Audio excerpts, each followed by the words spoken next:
Welcome to our channel. Today we how to download Screaming Frog for WordPress XML sitemap validation easy tutorial step by step clearly. To download Screaming Frog for WordPress XML sitemap validation, start by opening your web browser. In the address bar, type in the Screaming Frog SEO Spider and press enter. Click on the official Screaming Frog website link that appears in the search results. Once on the site, navigate to the download section. Here, you will see options for different operating systems. Choose the version that corresponds to your computer's operating system.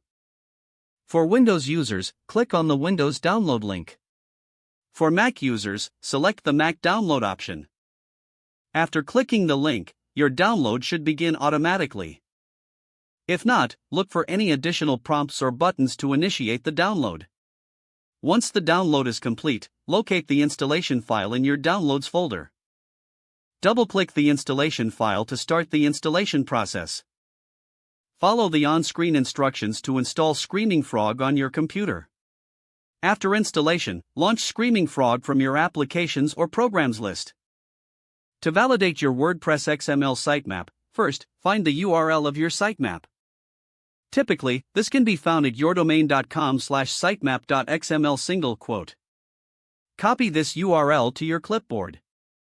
In Screaming Frog, enter the sitemap URL into the Enter URL to Spider field. Click the Start button to begin crawling your sitemap. Wait for the software to process the sitemap. Once the crawl is complete, review the results for any errors or warnings. You can use this information to optimize your sitemap as needed.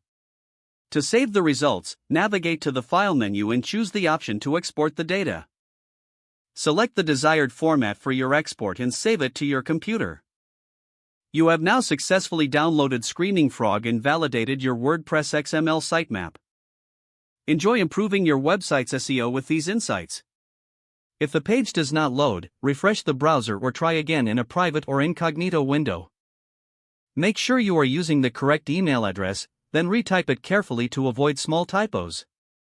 Don't forget to like this video and subscribe to our channel for more step-by-step tech guides.